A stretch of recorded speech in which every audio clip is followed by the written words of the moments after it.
Ahí estamos con la madriguera, bienvenidos. Hoy un tema súper difícil de abordar, pero necesario, absolutamente necesario. Y hemos difundido ya en redes el abuso sexual contra niños, niñas y adolescentes, que es una de las peores formas de violencia contra la niñez y la adolescencia, ¿no? A pesar de ser un problema que crece en el mundo, la mayoría de los casos no son detectados ni denunciados. Según la Organización Mundial de la Salud, 1 de cada 5 mujeres y 1 de cada 13 varones han sufrido abusos sexuales en la infancia. Y en Argentina, las últimas estadísticas del Ministerio de Justicia muestran que en los últimos 15 meses hubo 2.094 niños, niñas y adolescentes víctimas de abuso sexual, de los que se han denunciado. Ese es el tema que vamos a abordar hoy con la idea de, bueno, aportar, ¿no es cierto, Fernanda, desde nosotros un poco de luz, ver qué es lo que se puede hacer, pero acá en La Madriguera hablamos de las cosas que hay que hablar, ¿no es cierto? Sí, o bueno, intentamos, ¿no? Son temas difíciles y que la verdad que uno a veces no le gustaría tener que estar hablando de estas cosas, pero también otra de las cosas que son importantes y que muestran las estadísticas, que hay pocas en la Argentina, pero están, es la idea de que estos abusos son intrafamiliares mayoritariamente. Es decir, cuando un niño es abusado, es violado, buscalo cerca de la familia, buscalo cerca de las relaciones más cercanas. Y esto también nos dispara también a nuestra cultura. ¿En qué sentido? Bueno, el incesto es un tabú, pero si no hay una norma que respalde y una sociedad que acompañe, esto se da mucho, sobre todo en zonas rurales. Hoy por hoy también en las zonas urbanas. Y la marginalidad, la verdad que a veces no acompaña, como con sus costumbres, a que esto pueda superarse o percibirse casi como lo que es un delito, ¿no es cierto?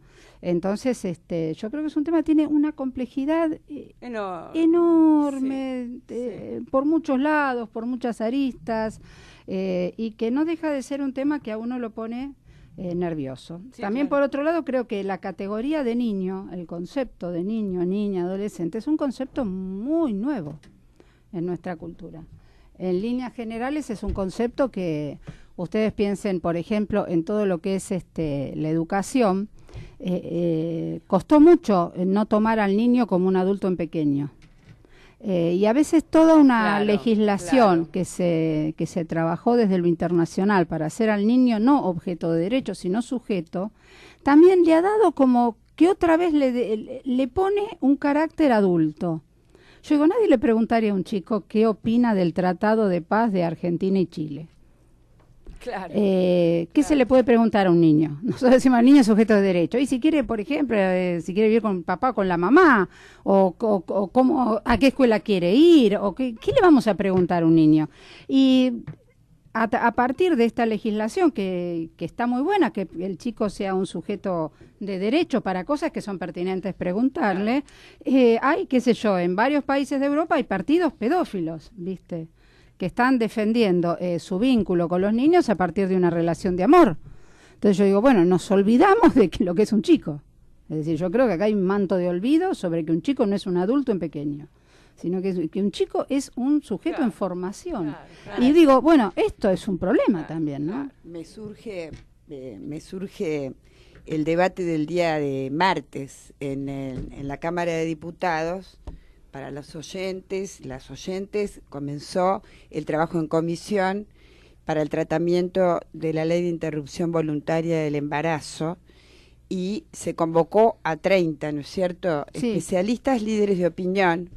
Y a mí me parece que fue bien interesante el debate que se da, digamos, con Luis Novarecio, un periodista reconocido, con la presidenta de una de las comisiones, Carmen Polledo, respecto a esto que estás diciendo, la confusión de los... ¿Qué es una niña, un niño de 13 años? Claro. Él hace un planteo, no sé si lo han escuchado. No lo escuché, bien sé que interesante, tuvo porque es muy del cuño de nuestra lucha. Es decir, pero lo personaliza. Le habla a Carmen Polledo y le dice que basta de hipocresías, de doble estándar, digamos, de que las mujeres con acceso a recursos tienen derecho a un aborto ¿no es cierto?, En una clínica, sí. protegido, y las que no mueren con una, no dijo la palabra, no usó, aunque lo repitió varias veces, la palabra en relación al caso de las que usan el perejil. ¿Qué le responde la diputada? Le dice que no, que dice, según la ley que propone la campaña, una joven de 13 años puede ir a hacerse un aborto, pero no puede comprar una botella de cerveza en un negocio. ¿Qué quiero decir con esto? Bueno, es centralmente, centralmente, efectivamente, este proceso que estamos viviendo, tengo uno de 13 años, bien lo describías. En el caso que recién mencionaba de Carmen Polledo, no conoce la reforma al Código Civil. Efectivamente, no. La ley de interrupción voluntaria del embarazo, justamente lo que ha incluido es la reforma al Código Civil, que dice que una joven de 13 años debe estar acompañada por un tutor o tutora o una persona que se haga cargo, digamos, pero exacto, tiene derecho, digamos, a emitir su opinión. A emitir su opinión. Después, bueno, qué sé yo, también, claro, con esto que yo preguntaba sobre un tratado de paz entre Argentina y Chile. Obvio. Yo no digo que un chico de 4 años no pueda entrar en un debate, uno de 6, uno de 8, uno de 9. Ahora digo, ¿es pertinente? Claro. Escucha, digamos, a ver, yo creo que siempre tiene que estar el respaldo de una voz, digamos, es correctísima la asociación que haces, porque creo que acá es parte de lo que uno puede también discutir, ¿no? Es decir, de una opinión que se puede dar, pero también de un Estado que tiene como imperio sobre tus derechos personalísimos hasta los 18, ¿no es cierto?, en muchos casos. También es un Estado, yo a veces digo, por ejemplo, en estos temas, ¿qué pasaría si nosotros con esto del servicio militar, con el tema de las transfusiones de sangre, con el tema de, digamos, de muchas cosas, ¿no? Que digamos, ¿qué pasa si hay un médico que presenta objeción de conciencia ante un enfermo que viene desangrándose? ¿Qué pasa a un chico de 10 años que porque es testigo de Jehová no se quiera transfundir? Digamos, esto nos habilita, digamos, una puerta interesante, pero yo creo que lo que tenemos que volver a proteger y a refundar es el concepto de niño, pero claro, niña. Pero por favor, es decir, no cabe duda de eso. Y eso no quiere decir que no se lo respete y que no se pida una opinión, ¿no es cierto? También hay que releer o hay que leer, ¿viste? Porque es nuevo el Código Civil, porque está justamente marcado dentro de todos estos procesos de cambio. Hace no demasiado tiempo, creo que hace pocos meses, la Organización Mundial de la Salud define la adolescencia hasta los 24 años. Sí. Eso se trató y eso también está expresado en el Código Civil, que sería muy interesante que un día nos podamos conversar con un especialista. Podamos conversar. No estoy de acuerdo con todo lo del Código Civil, pero sí en relación al tema de la infancia, o como claro, vos decís, niñas, niños y adolescentes. Esto también estamos reaprendiendo, digamos, ¿no es cierto? Porque volviendo al abuso, dice nuestra maestra Eva Llevarte, el abuso infantil lo que omite es que hay un adulto que está delinquiendo. Claro, entonces, claro. Niñas, niños y adolescentes. 7 de cada 10 abusadores son los padres, los padrastros, los tíos y los abuelos. El 99% son varones y 7 de cada 10 víctimas son menores de 18 años. Son niñas el 38%, que tienen menos de 12 años, son datos de la Línea Nacional contra el Abuso Sexual. Me comuniqué con Eva Lleverte y va a estar con nosotros la semana que viene en el programa porque maravilloso, tenía otra maestra de maestras. Otra actividad. Totalmente. Liliana Magrini, querida, ¿cómo está usted? Bien, estudiando un poquito esto. ¿Qué tema, hoy? Sí, ¿Qué tema? Un temita. Bueno, como siempre, aprendiendo un poquito, a pesar de que uno cree que sabe de esto, no sabe nada cuando se pone a leer, ¿no? Claro. Y la diferencia entre esta cosa un poco loca que pasó a partir de un pedófilo muy conocido que fue Jorge Corsi, ¿no? Esto de la pedofilia y la pederastía, como si fueran sinónimos y no lo son. Ajá. Y cuando él habla de que la pedofilia no es un ilícito, o sea, si uno es un pedófilo no es un delincuente. A ver. Cuando empiezo a buscar la documentación escrita por él, lamentablemente no se encuentra demasiado, está todo borrado. pero después cuando analizás un poco todo lo que hay escrito, o no todo, pero algunas de las cosas que están escritas, en realidad cuando estás hablando de pedofilia estás hablando de un modo de ser. La gente nace así, entre un 3 y un 5% de las personas que nos rodean, aunque nosotros mismos, son pedófilos. El punto es que es una condición, nacés de esa manera, nacés pedófilo, ¿sí? ¿Quién dice eso? Como quien dice, estudios muy serios hechos por los canadienses, los alemanes, los ingleses, o sea, gente que se dedica a estudiar estas cosas, ¿no? Es una condición, así como si, digamos, es una condición con la que nacés. Bueno, como comer carne, y por eso criamos vacas, no nos comemos entre nosotros. ¿No? Bueno, es una orientación, es una orientación sexual. El punto es que esa orientación sexual llevada al acto es la pederastía. Eso es lo ilícito. Que vos lleves al acto tus fantasías. Vos podés tener muchas fantasías. El punto es que no las lleves al acto. Estoy entendiendo mejor, Lili. Me estaba preocupando. Sí, yo también me preocupé, pero justamente cuando uno empieza a encontrar estos hilitos, tirás del hilito y encontrás algunas respuestas. No todas, obviamente, podés no estar de acuerdo con esto. Hay mucho todavía para seguir leyendo y viendo el tema. Pero bueno, cuando Jorge Corsi decía esto, que obviamente nos alarmó a todos, lo decía en base a estos estudios y a estos análisis, lo cual no habilita lo mismo a que él de pedófilo se convirtió en un pederasta y esto lo llevó a tener una causa judicial y a estar preso 3 años, ¿no? Pero digo, muy interesante que mucha gente haya estudiado y siga estudiando esto y que además propongan cómo abordar el problema. Esto que vos decías, los números, las estadísticas, el pederasta está cerca, está al lado del niño y del joven, o se pone en situación de estar cerca o al lado, como en el caso de los clubes de fútbol, como en el caso de un cura en una iglesia. También es curioso lo que ayer el Papa Francisco reconoció su error respecto de los curas en Chile. Chile. O sea, muy mirá, interesante. Ayer reconoció su error, porque ahora sí le llevaron lo que él entendió. Él primero pidió pruebas, después dijo que necesitaba indicios y los indicios se los dieron. Más de 60 personas declararon y confirmaron la situación. Sí, creo que incluso los va a recibir en el Vaticano. Los va a recibir en el Vaticano y va a recibir a los obispos y más. O sea que, digo, son cuestiones dignas de analizarse en profundidad y no barrer bajo la alfombra, ¿no? Porque en la medida que nosotros entendamos que entre el 3 y el 5% de la población puede ser un pedófilo, podemos tener un pedófilo muy cerca, nos invita a que tengamos un ojo más agudo para identificar cuando un niño manifiesta estar incómodo ante una situación, ¿no?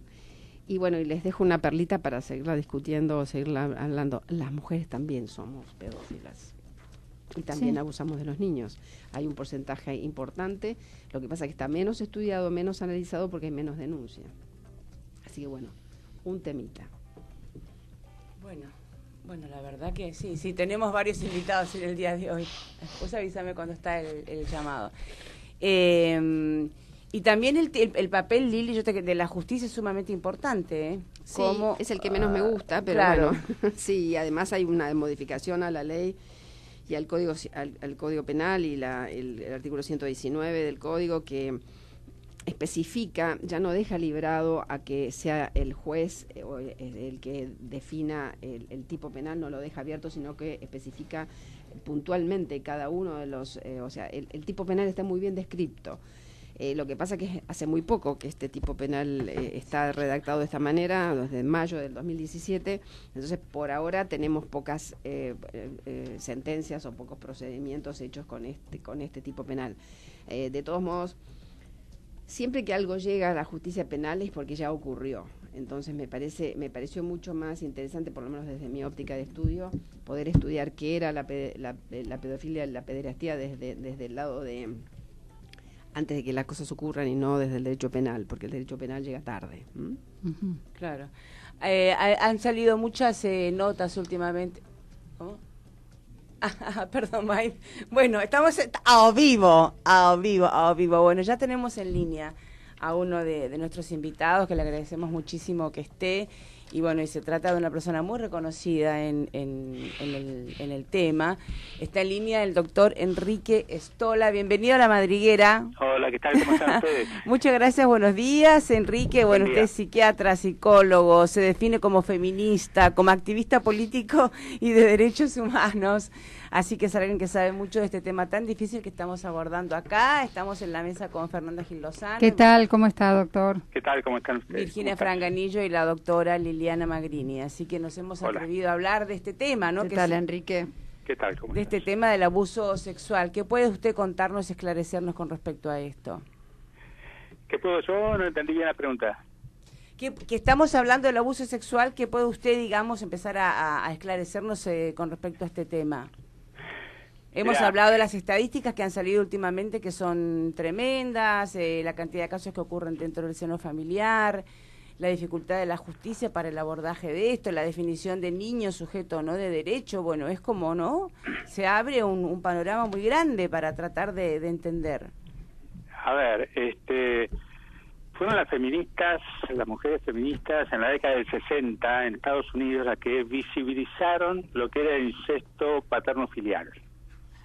Y a partir de ahí lograron empezar a correr velos que ocultan una práctica sexual fundamentalmente masculina y que atraviesa todos los sectores sociales, que cada tanto aparece algún caso y que toda esta ideología reinante, fundamentalmente las ideologías religiosas que postulan el amor y la ayuda a los niños, etcétera, se oponen fuertemente a una educación sexual integral, que es lo único que le puede dar a niños y niñas elementos para detectar que algo está pasando malo con su cuerpo y además buscar ayuda. Se oponen activamente a la educación sexual integral y bueno, y tenemos estas consecuencias. Mientras no haya educación sexual integral, los abusadores, estos depredadores tienen vía libre, vía libre. Ahí están amparados por la Iglesia Católica, por sus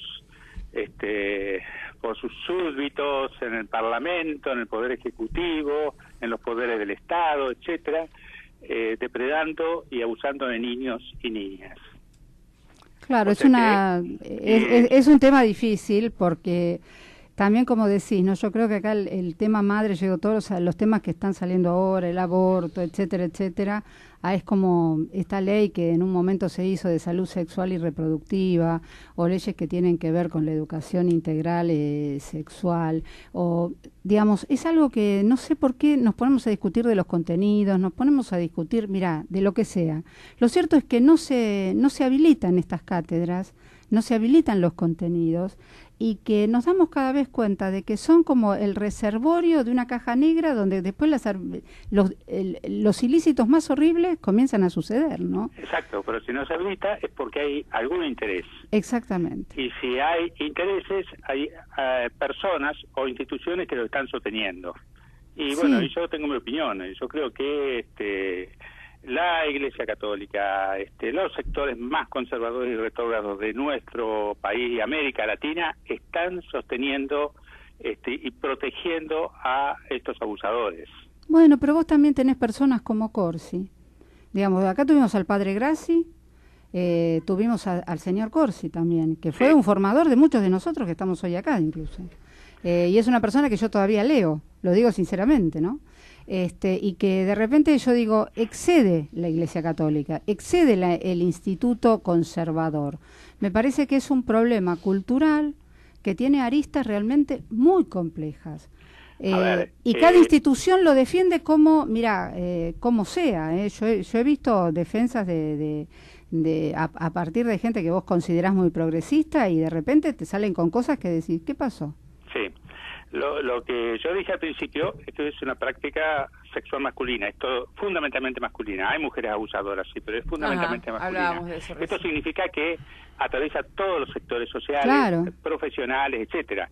Pero lo cierto es que hay determinadas instituciones que juegan un rol clave en el sostenimiento y el amparo de estos abusadores. Hablan en esconder, ¿no? En que todo siga en un status quo muy peligroso. Exacto. Y después, bueno, usted me está llamando en una radio, hemos visto este tema de Independiente, así. A ver, cuando salió el tema Corsi, cuando salió el tema Grassi, sí, había indicadores de que había muchas más personas involucradas. Claro. Sin embargo, no se investiga. No se investiga, eso es verdad. No se investiga. Esto tiene que ver con la protección que se les da. Sí, pero totalmente de acuerdo. acuerdo. Hay que pensar en cuanto a la protección de los chicos, cómo el periodismo toma las notas. Sí. Ayer, claro, por ejemplo, estaba leyendo ahí en una información de Radio Mitre, en donde había hablado la madre de uno de los pibes víctima, y quienes hicieron la nota decían, bueno, oriunda de tal pueblo. No, claro. Ahora, ese oriunda de tal pueblo ya es un elemento identificador de los chicos. Y estigmatizante de la madre, la familia, el Qué chico. poco cuidado que tenemos con los ¿Cuántos chicos? pueblos?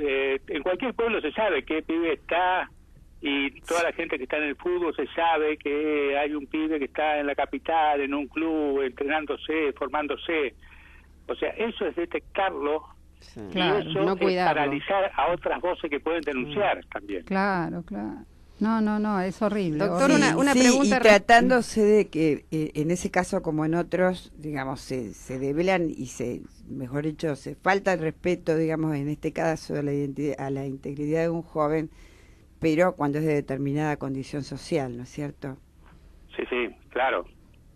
Bueno, eso también se cuida, ¿no? Cuando estamos hablando de niños pobres, se habla de menores, y cuando se habla Son de niños. clase media y alta, estamos hablando de niños. Es parte del tratamiento que se da desde el periodismo. Lamentablemente. Sí. Doctor, una pregunta respecto de un estudio que leí de los canadienses, un tal Cantor, habla de que la pedofilia es una orientación sexual y dice que es algo con lo que nacemos, esencialmente no cambia a lo largo del tiempo y es tan central para nuestro ser como cualquier otra orientación sexual. Es un cableado diferente. A ver, un poco más fuerte porque no... Hay un estudio hecho por unos canadienses, un doctor Cantor, que dice que la pedofilia es una orientación sexual, es algo con lo que nacemos, esencialmente no cambia a lo largo del tiempo y es tan central para nuestro ser como cualquier otra orientación sexual.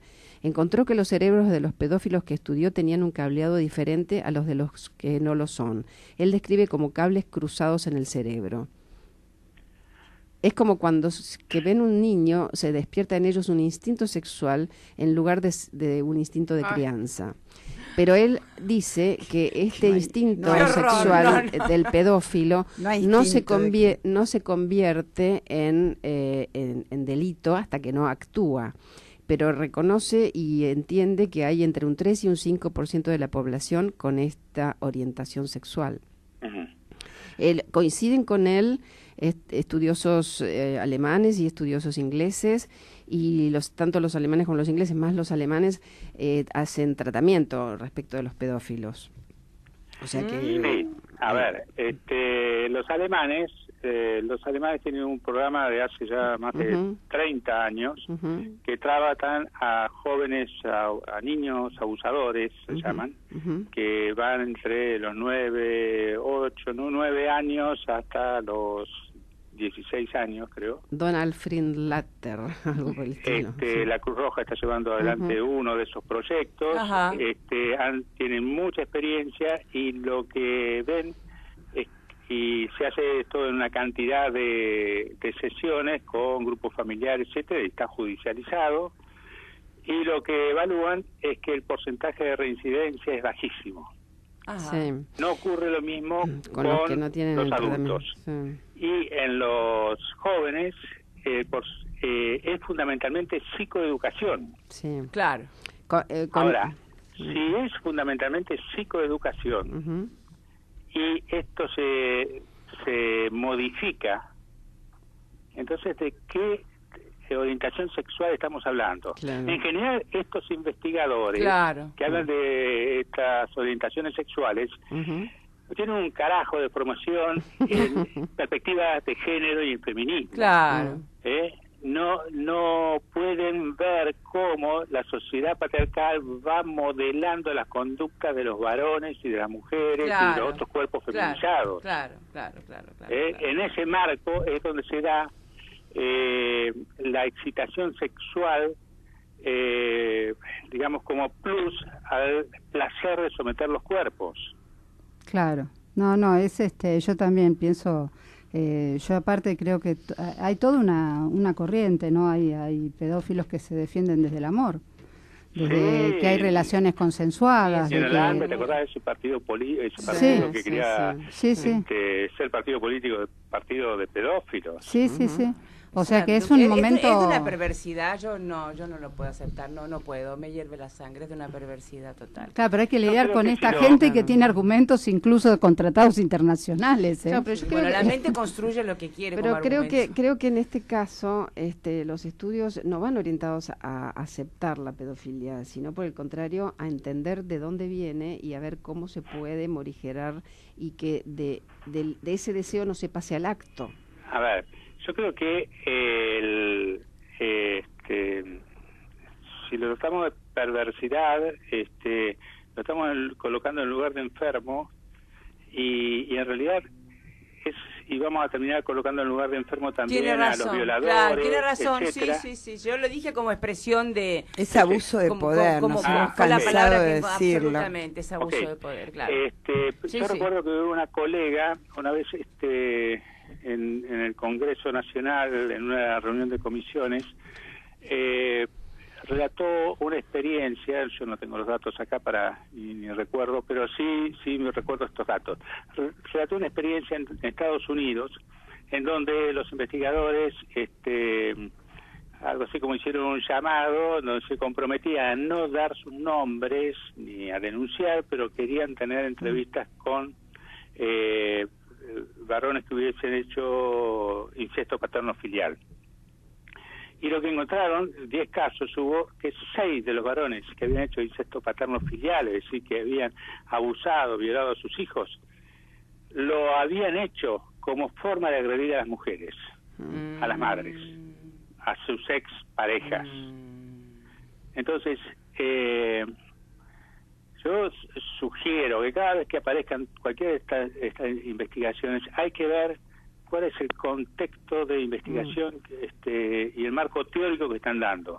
Claro. Si no hay una perspectiva de género, etcétera, nos estamos metiendo en una cuestión estrictamente biologicista, biológica, que no va a explicar absolutamente nada. No, simplemente lo empecé a estudiar o a leer a partir de cómo Corsi se defendía diciendo que en realidad utilizaban, y esto era lo que de alguna manera hasta el fiscal que estudió el caso en ese momento dijo, y dice que utilizaban prácticas de seducción y no había ejercicio de violencia. Luego esto fue una primera manifestación del fiscal, después esto terminó en otra cosa. Pero digo, qué curioso, ¿no? Que son temas de los cuales se habla poco, se habla cuando pasan estas cosas como lo del Club Independiente, o como ahora está pasando en la Iglesia, que es un escándalo a nivel mundial y ya lleva muchos años el tema. Pero si no, son temas vedados, ¿no? Y claro, después salen estas cuestiones parciales. ¿Por qué Corsi en el 2008 dice todas estas cosas? Y él entiende que en realidad desde el amor, él seducía desde el amor, ¿no? Bueno, curiosa manera de dar amor, ¿no? Terrible. Pero bueno, es cierto, es la manifestación más terrible de... Y con chicos muy vulnerados, digamos, ¿no? Porque encima hasta estaba ese componente, que eran chicos desclasados, marginales, vulnerados. En el caso de Corsi no. Sí. Bueno, no es el caso por el que lo condenan. El caso de Corsi eran chicos que circulaban en los bares y los cibercafés de Recoleta, eran reclutados en esos lugares. Estás escuchando. Así que bueno, nada, hay de todo como para analizar. Y te digo porque uno de los chicos, para que se bajara de la acusación, le pagó. Era un chico realmente que tenía escasos recursos y le pagó, es decir, eso también fue muy conocido. O sea, no eran chicos que venían de buena familia, etcétera, etcétera. Acá lo que dice a uno lo compró, crónica, lo que dice la crónica, y yo no, obviamente uno no lee la causa, pero lo que dice la crónica policial son los chicos reclutados en Recoleta, y que el chico ayudado por sus padres sostiene la denuncia y puede llevar adelante la acusación.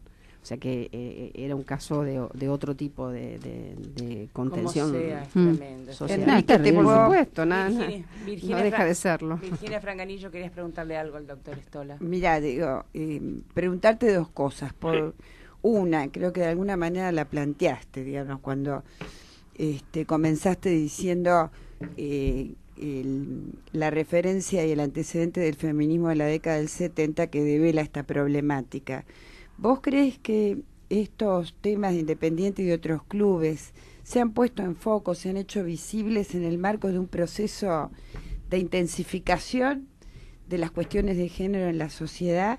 Y otra cosa que preocupa mucho, digamos, ¿no? Recién veníamos hablando acá con las amigas respecto de la adolescencia hoy, si vos querés, digo, pero ante la falta de la educación sexual, y en el caso de la ciudad de Buenos Aires es vergonzoso, a pesar de que hay una demanda hoy muy fuerte de los propios jóvenes, digo, ante la ausencia de la implementación de la ley, los padres, las madres, las familias, ¿qué recomendarías? ¿Cómo, frente a esta discusión que los pibes miran en la televisión y escuchan por la radio, cómo debemos responder las madres, los padres?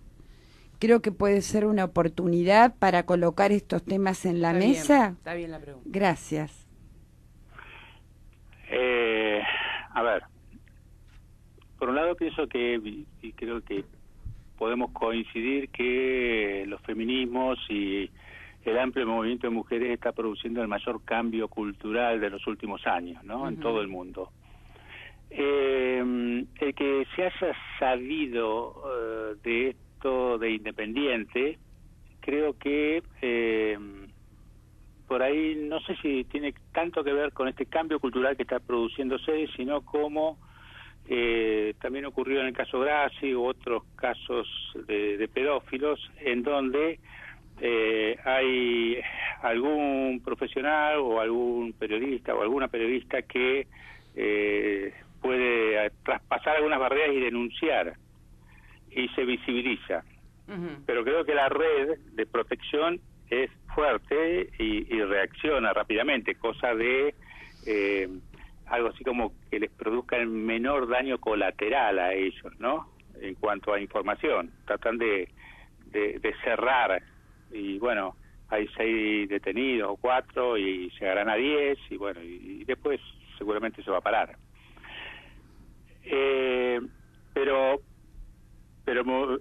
el cambio cultural que se está produciendo facilita enormemente que circule la palabra, en este sentido la palabra reveladora.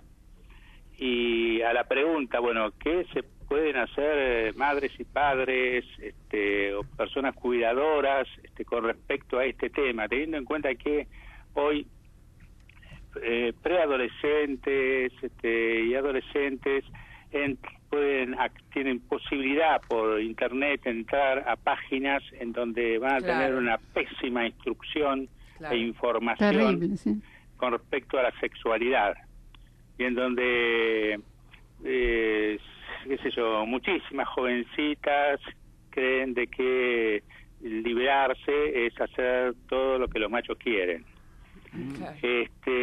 Entonces yo creo que lo primero que hay que hacer es exigir políticamente, exigir en los centros, exigir por mail a las autoridades, generar una masa crítica en esto. Tenemos que generar una masa crítica en donde el poder no tenga más remedio que empezar a implementar con veracidad y realidad la educación sexual. Después todo queda librado a la buena voluntad que tenga cada persona de ir formándose, leyendo perspectiva de género, que es fundamental para entender esto. Piensen ustedes de que todavía en Argentina gracias a las feministas, en esta mesa lo son todas. Bueno, por eso, todavía en Argentina, gracias a ustedes, el impacto que hay en Centroamérica, Perú, Ecuador, de la palabra del Papa, claro, liderando la lucha contra las mujeres, calificando de ideología de género lo que son 50 años de estudios de género, ese impacto social todavía no lo sentimos. Claro. Pero ojo que lo podemos llegar a sentir. Entonces tenemos que estimular una masa crítica que exija al poder político que aparezca una educación realmente eficaz en ese sentido. Claro, claro, claro. Yo le quería preguntar lo siguiente. Se habla mucho de que dialoguemos con los chicos. Sí. Pero hay que tener mucho cuidado en ese diálogo, porque también si no estaríamos exacerbando y erotizando demasiado tempranamente. O sea, usted aconseja esto de que hablemos, obviamente, pero depende de las edades y en qué calidad, ¿no? A ver, el diálogo implica generar un espacio en donde niñas y niños puedan preguntar. Generar un espacio afectivo de total confianza, en donde se pueda preguntar. Por ahí la experiencia de muchos y muchas que somos personas adultas, sabíamos que preguntar era difícil, porque a veces no encontrábamos la palabra, o si la encontrábamos temíamos algún reto, sí. Entonces o decir algo inconveniente.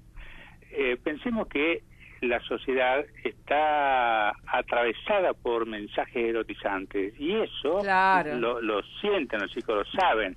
Pensemos en la capital federal, que van caminando y van viendo los afiches en donde los pequeños papelitos donde aparecen las mujeres en situación de prostitución, prostituidas, y que van siendo un ejemplo para el varoncito, sabiendo de que por poco dinero puede acceder a ellas, y para las nenas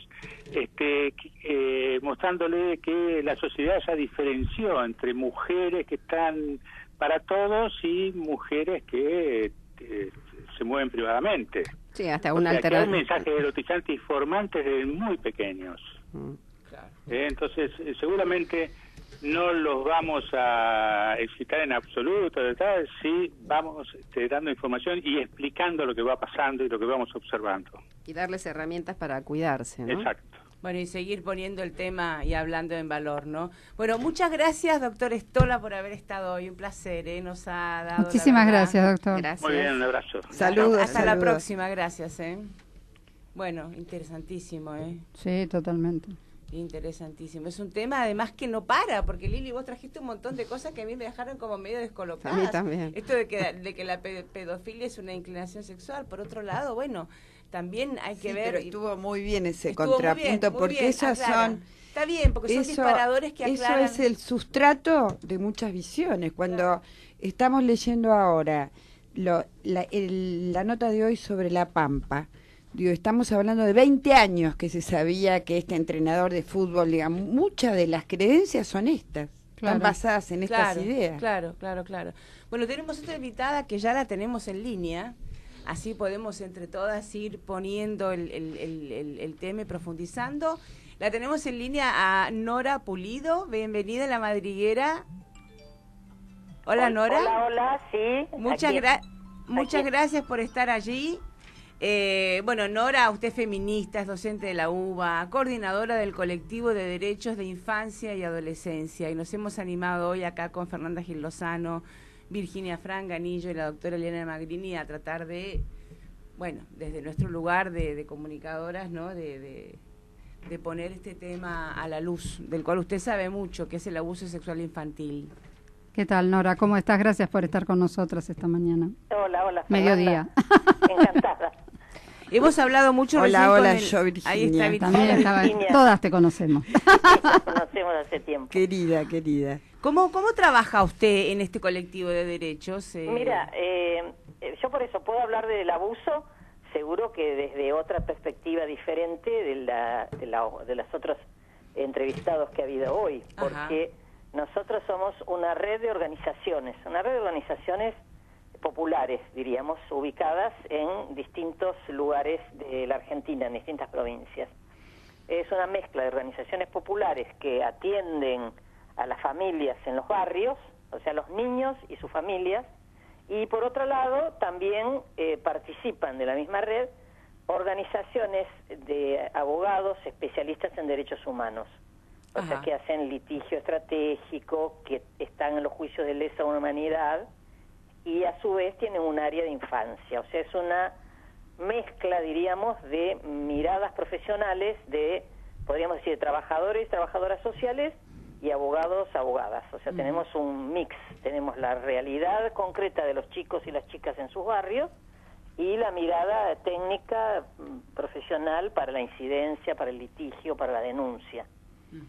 Entonces, nuestro acercamiento al tema del abuso sexual no viene por la clínica, ¿no? Como llega a muchos profesionales, psicólogos, médicos, etcétera, sino que viene por la demanda de las familias, de las madres en general, vamos a hablar claramente, ¿no? Claro. Hace muchos años ya que muchas mujeres se acercan, como se acercan a tantos organismos, ¿no?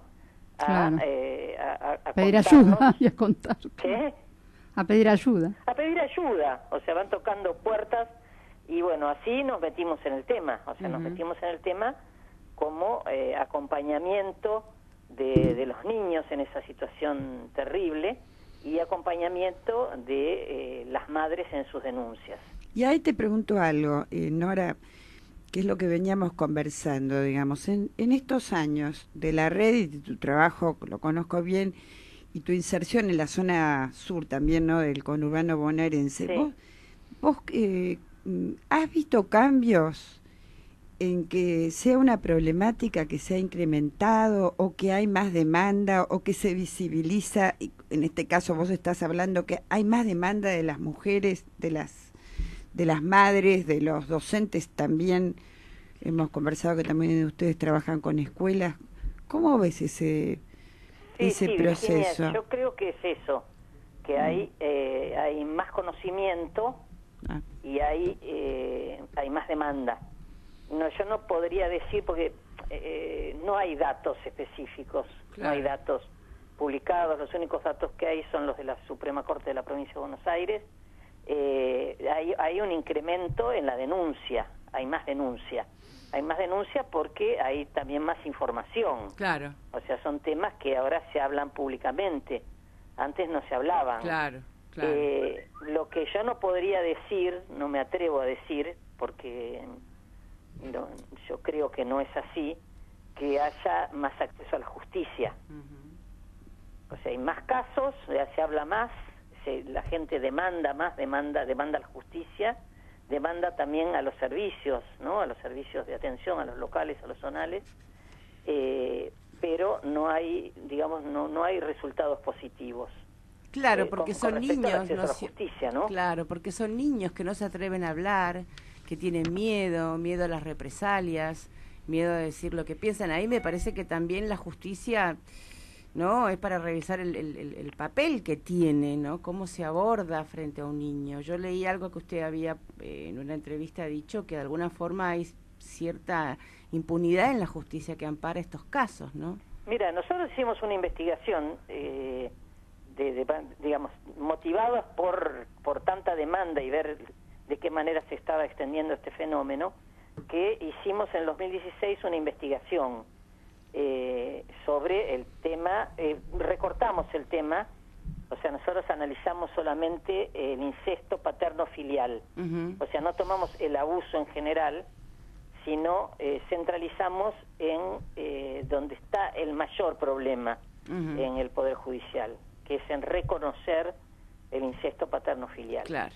Entonces, excelente investigación, además. Bueno, buscamos por una técnica de bola de nieve, o sea, de un lado a otro te van llevando a los casos, y además también lo hicimos con nuestros compañeros de las organizaciones de las provincias, o sea, donde ellos detectaban o nos guiaban para ver estos casos paradigmáticos, Y bueno, tuvimos acceso a muchísimos casos, como más de 80 casos, pero tomamos menos, hicimos un recorte, tomamos los casos en que las personas, en ese caso mayoritariamente madres, podían dar una entrevista en profundidad, que estuvieran bien, porque esto también, tanto maltrato, tanto destrato, digamos, genera mucha enfermedad.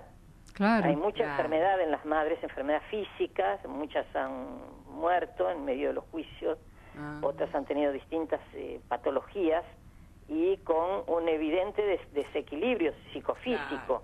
Entonces la gente no está en condiciones de hablar. Como también el otro requisito que les pedíamos era ver el expediente íntegro, un expediente fotocopiado entero, cosa que también la gente no tiene, porque es tan difícil el acceso a la justicia. Estoy hablando fundamentalmente a la justicia de familia o a la justicia civil, que no, digamos, no entrega el expediente, lo retiene cuando están por tomar medidas negativas hacia los niños, no le dan el expediente a los abogados o a las personas involucradas en el caso.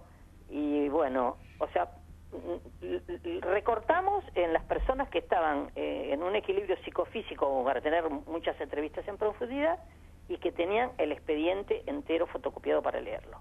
Entonces, de ahí salió nuestra investigación, que, bueno, se darán cuenta por el título lo que encontramos, ¿no? El acoso legal en la niñez. Claro, estrategias judiciales para la negación del abuso sexual contra niños, niñas y adolescentes. Acá lo tengo, exactamente. Sí. Bueno, nosotros decimos abuso sexual contra niños, niñas y adolescentes siguiendo a Eva Giberti, que nos indica, nos enseña a que no tenemos que decir más abuso sexual infantil, porque decir infantil infantiliza, minimiza el delito. Claro. De hecho. Creemos que es así. Y bueno, hemos leído no solo sentencias terribles, aberrantes, sino también lo que es muy grave es, digamos, el rol que tienen los equipos de profesionales que están al lado de los jueces, que son los que elevan los informes sobre la situación del niño o de la niña. Realmente son profesionales que realizan mala praxis, o sea, están en contra de su juramento ético cuando se gradúan, porque en realidad gran parte de los informes son violatorios de los derechos humanos de los niños. O sea, nosotros nos paramos en dos principios de la Convención sobre los Derechos del Niño y que están también en nuestra ley, ¿no?, en la 26.061, que es el interés superior del niño o de la niña y el derecho del niño o de la niña a ser oídos y que lo que diga el niño sea tomado en cuenta en cualquier situación. Entonces, lo que nosotros hemos visto en muchísimas de estas digamos, tanto sentencias como informes de los profesionales, es la banalización de esos dos principios. ¿Y usted por qué piensa que ocurre esto? Bueno, lo que nosotros vemos a través de la investigación, creemos que hay muy fuertes prejuicios dentro de los agentes judiciales, muy fuertes prejuicios, que no pueden acercarse a los hechos con digamos, un espíritu, una conciencia, una mirada libre, libre e inteligente, ¿no? Porque cuando uno es libre, podés ver minuciosamente lo que ocurre ante tus ojos. Ahora, si vas con un corsé prejuicioso, no lo ves. Sacás a relucir una fórmula que ya tenés internalizada y la aplicás a cualquier realidad que se te presente. O sea, eso demuestra, por un lado, mala formación, ¿no? Pero el tema de la mala formación, por supuesto, se puede mejorar con capacitación. Ahora, desbrozar fuertes prejuicios internalizados en las personas que están en cargos muy importantes, que deciden sobre la vida de otros. Es el machismo también ahí, el patriarcado que actúa también. Es más difícil, ¿no? Claro, es más difícil porque no se lo quiere ver, es así, no Claro, no hay son una... prejuicios patriarcales. Claro. Claramente. O sea, ellos entienden que, o sea, parten de un prejuicio. Porque en el fondo capaz que les parece bien hasta que... Bueno, Claro. o sea, Perdón, si vas... o lo tienen cerca en su familia, Bueno, pero no se van a poner en contra de algo que ellos mismos, hay si provincias no que practican, hay hacen oído sordo. Hay Perdón. provincias que lo han naturalizado poniéndole Claro. nombres, la enramada en Salta, ¿no? Claro, ¿Te sí, suena? Virginia. Mm. Sí, Mira, Virginia. hay algo que me surge preguntarte, no sé si puedo, nos queda un Sí, minuto. nos quedan 2 minutos de programa, bueno. pero le vamos a sacar el jugo.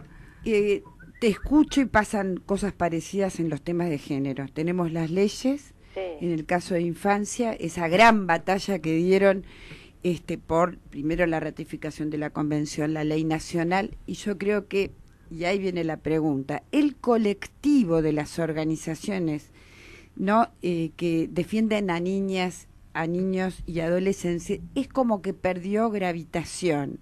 Yo hablo con algunas amigas y decimos, las organizaciones de mujeres debemos aliarnos y armar frentes comunes, porque efectivamente la legislación que viene a modificar justamente creencias y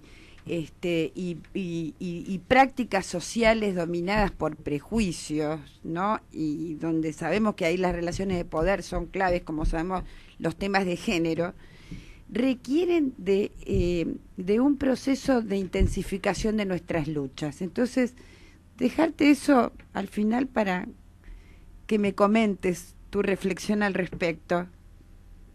Sí, Virginia, es cierto lo que vos decís. Ahí me parece que hay un vacío que de a poco se va llenando, pero no lo suficiente, o sea, de articulación de las luchas.